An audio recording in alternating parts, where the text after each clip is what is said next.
Hello,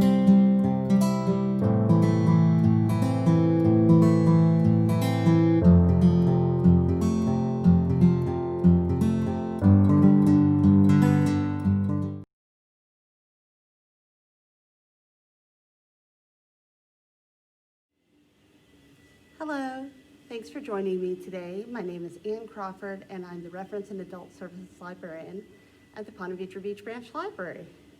And today I wanted to talk with you about veterans and books about veterans and books for veterans and books for anyone who wants to better understand what a veteran experience is, what are some of the challenges they face when they come home from war, and why they're so very important. This program also has personal meaning to me because my late grandfather, who passed away a few years ago, served in World War II. And I learned mostly about what he did in World War II from my dad because my grandfather didn't like to talk about it, much like many veterans don't like to talk about their experience in the service, particularly if it was a rather horrific experience. Now, my grandfather was awarded the Purple Heart and the Bronze Star for bravery, and he absolutely earned both of those. And so today's program is dedicated not only to him, but to all of our veterans out there, men and women, both alive and dead, who have served our country and shown such bravery and courage and determination to make our world a better place in which to live for all of us.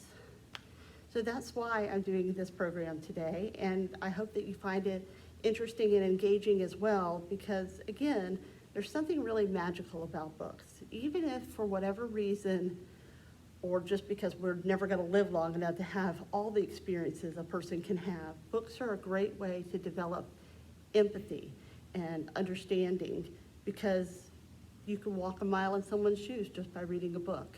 It can give you a real insight into how maybe that person thinks and feels and lives.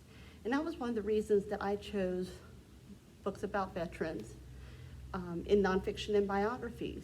Not that we didn't have lots of them in fiction, we do. But one of the things that really inspired me about these particular books was that they're all true stories and they're about real people. And that's really powerful, that in a way we can get to know these people even if they're long since gone from our world. We can grow to know them and understand them and be inspired by them and better understand the veterans that we still have now walking on this earth. So like I said, we're going to dive into some books. If you got a St. Johns County Library card, now's the time to get it out. Many of these books are owned in print, and some of them are also owned as ebooks. So if you prefer to download your books, or that's just more convenient or easy, you could do that as well. And before I dive into our books, I want to say this. If you know someone in your life, or you love someone in your life that is a veteran, tell them thank you. Thank you for your service. Thank you for your courage and bravery. Thank you for what you gave our country and gave people around the world, safety and security and freedom. Just tell them thank you. I was really blessed that before my grandfather passed away, a few days after Father's Day, about 3 years ago, we all got the opportunity to come together. He was robust, he was very clear-headed, he very much embraced the moment, and we all got a chance to tell him how much we loved him and how proud of him we were that he served in World War II. So that's something a veteran needs to hear. And like I said, empathy completely matters, and that's one of the wonderful things you're going to get by reading any of these books, is just a better insight into exactly what that experience entails. Of course, you can't fully get it by not having that experience. You can certainly understand a lot more, and for those of you watching who are veterans, I hope these are books that inspire you and remind you there are many out there who applaud your efforts and are so grateful for your service and all that you did. Whether it was something you signed up for, whether it was like Vietnam and your name was drawn, no matter what the circumstances were. If you were a prisoner of war, if you came back home, if you died in battle, all of those people are valuable. So now we're going to go over to our books, and you're probably going to hear me talk a little bit more about my grandfather anytime we touch on a book about World War II, because he still means a great deal to me to this day. So in a way, I dedicate this program to him and to also all of our veterans alive and dead, and in gratitude to their service. So let's go ahead and dive in. All right, so our first book is called Beyond Valor, and it's a World War II story, and again, a true story, which is really exciting. And something I want to mention, I did choose nonfiction and biographies, as I said, because there's something about it all being true that really resonates and is really powerful. Not that fiction can't be powerful, it can, but the fact that these people lived, these things happen, and they overcame is particularly inspiring. And this one is a really fascinating read, page turner. I think you would really enjoy it. It's written by John Irwin, and John Irwin is the grandson of the book that is the man who's the main character in the book. So what is Beyond Valor? Beyond Valor features a man fighting in World War II. A phosphorus bomb gets inside his plane, gives him third-degree burns, so they take him to the hospital. He's been incredibly courageous. President Truman wants to give him the Medal of Honor, but wait, there are no medals of honor to give him. So they create a committee of men to go and find a Medal of Honor so they could give it to him before he passes. He's also married, and his wife is inspired to do everything she can to keep him alive. So it's really a spellbinding tale of all these different things happening at once, and all that it meant to this man and the people that knew him. And as it says, it's a World War II story of extraordinary heroism, sacrificial love, and a race against time. So one of those books where you're just going to be turning the pages because you have to find out what happens next. And all the links that these people who care about this man go to in honor of him and the impact that he made. And again, one of the things I love about these books is they're about characters, not characters really, but the characters in the books are real people that you may not have heard about, that you may finish the book and think, wow, how did I not know that story? But sometimes in school and even after school, we get taught kind of just the basics about the wars. We know who participated, we know what the conflict was, we know what the end result was, we might know a little surface knowledge of, the various battles or particularly intense events. You say World War II, people say Pearl Harbor, you know what Pearl Harbor is. But one of the things that I love about these books is they go further than that. They really give you the opportunity to learn more about the people that were a part of these wars.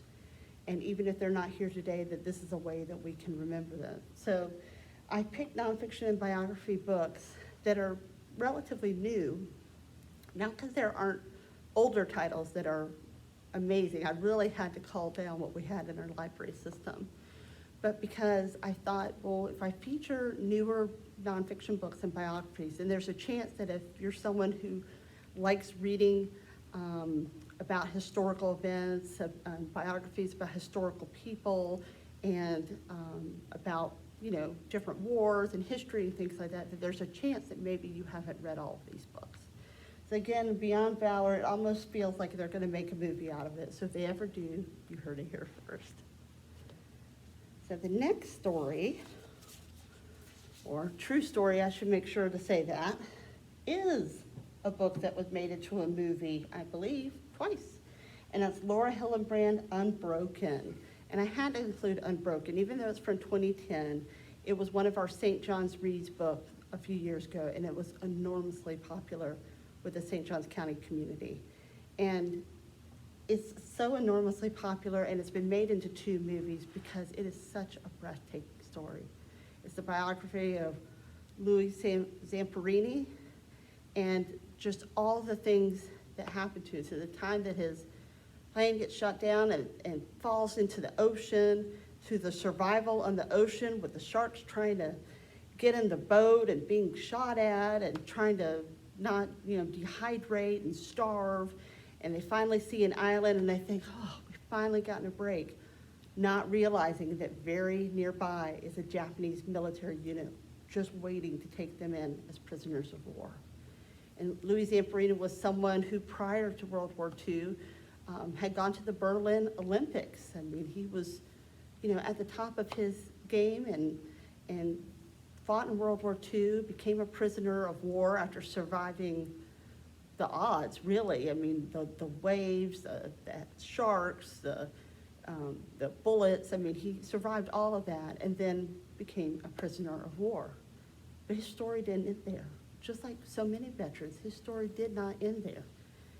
He came home and he continued to live an impossibly big life, but not without its challenges, to him and his family, because you never come back the same way from war. But his story from beginning to end is just breathtaking. So definitely a book to dive into. If for any reason you haven't read Unbroken yet, I highly recommend that you do, because you won't regret it. You may recognize the author's name. She wrote the book that also became a movie, Seabiscuit.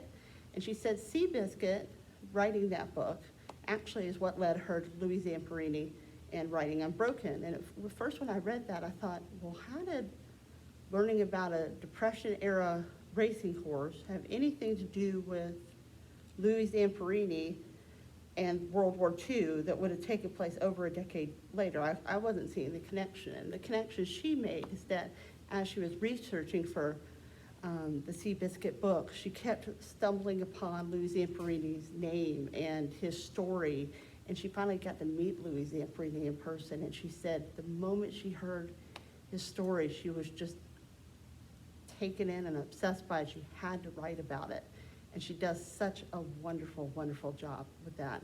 So much like Beyond Valor, this is another book where you're just not going to be able to stop turning the pages. You have to know what happens next, and it's all really inspiring. Does this mean that they don't go through some incredibly difficult things?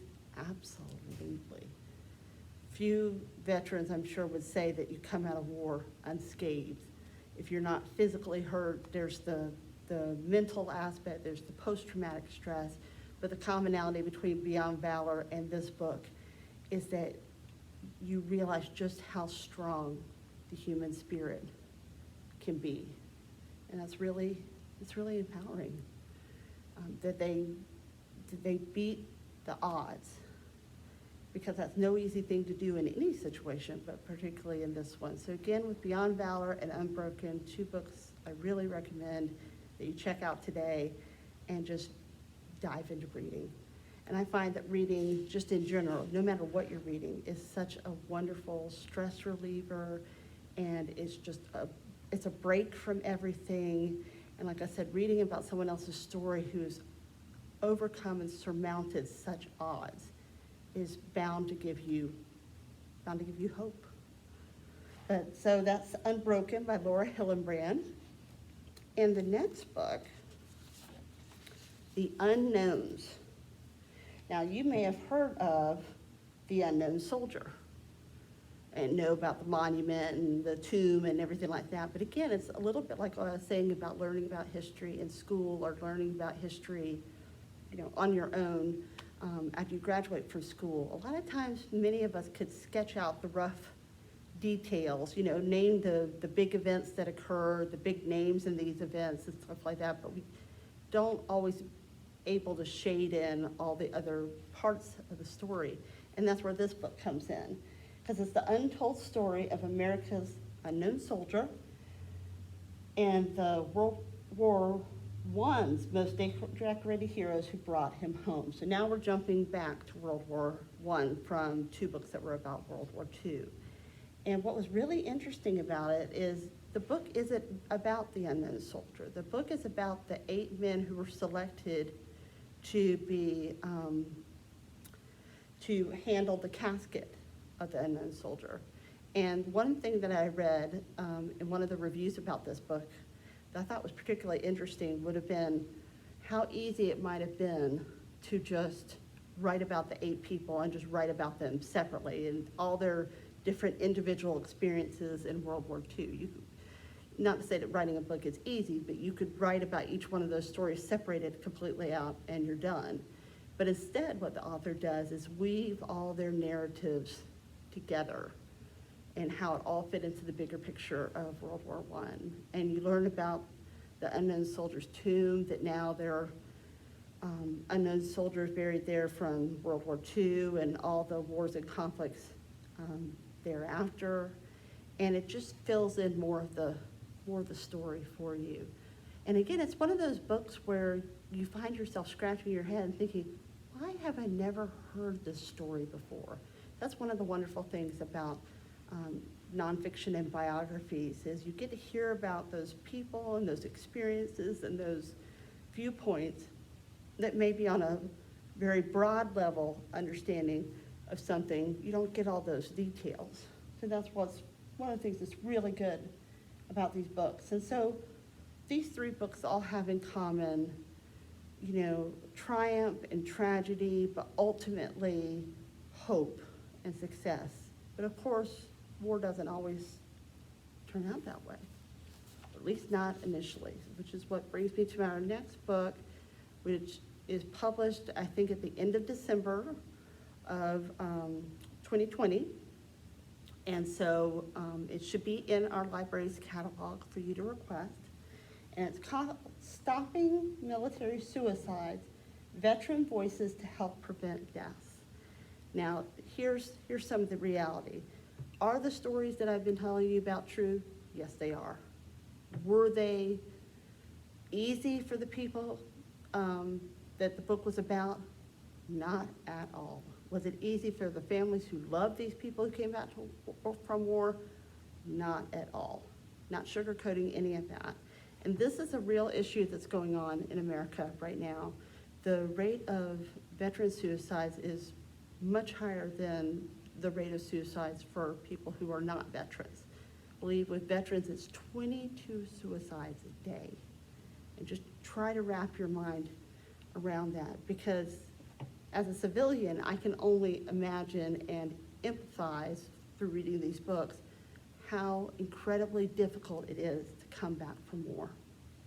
Especially, like I said, if you were involved in a war where you saw a lot, you heard a lot, you experienced a lot, and that's a lot to carry back with you. And that's what this book talks about. It talks about why are some veterans struggling so much to get the mental health therapy they need. What are the stigmas that are maybe holding them back from getting that much needed mental health assistance? How hard is it for them when they come back and they feel out of sync with everybody else? Because even if they're, for example, Vietnam would have been a great example. You had so many young men being enlisted in Vietnam, straight out of high school, college age, let's say 20 years old, and you see and experience and hear and partake in all that happened in Vietnam, and then you're expected to just go home and just be an average 20-year-old, I mean, it's just not possible. So it talks about that too, about how out of sync veterans can be, and it gives solutions about things not only that they can do, but things that people who love them can do to help them better integrate back into society, to get the mental health support that they need, to realize that as difficult as post-traumatic stress is, and it's incredibly difficult, that there is a solution out there. Maybe hard won, but there is a solution out there. So not as happy a topic by any means, but incredibly important, because there's just a lot a veteran has to deal with, especially since, like with my grandfather, they just don't want to talk about it. So hopefully some of you pick up this book and find out ways that maybe, if you're not a veteran, how you can help a veteran. Maybe you know someone who's a veteran in your neighborhood and they're struggling, or you love someone who's a veteran and that you know that they're struggling. And this book will help you find ways to connect and give them not all the solace that they need, but maybe give them some. It's really important. Speaking of solace, one thing that I found that was really interesting in terms of helping veterans deal with post-traumatic stress was how much animals made a difference, really made a difference. And so one of the animals that really made a difference for many veterans to get back up on their feet, to feel a part of things again, to help with that post-traumatic stress were dogs.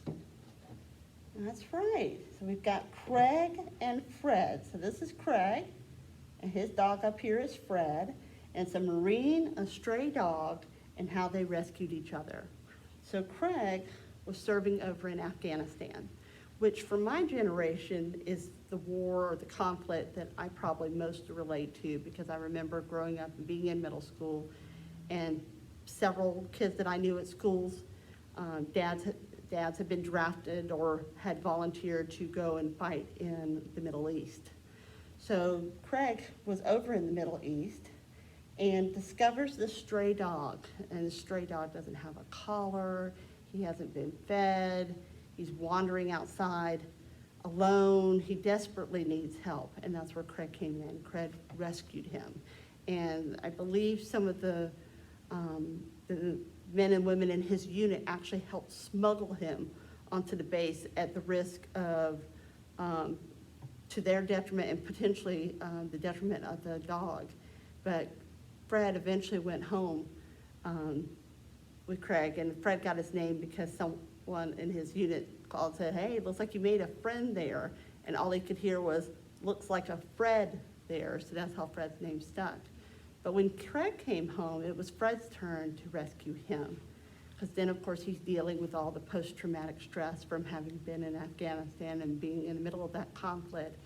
And that's where Fred was able to give him a great deal of comfort and solace and support. And so it's just an incredible read if you're someone who's interested in veterans, if you're someone who loves animals, especially if you love dogs, and you just want to understand how they both rescued each other and made each other's lives so different. It's a really great book to read.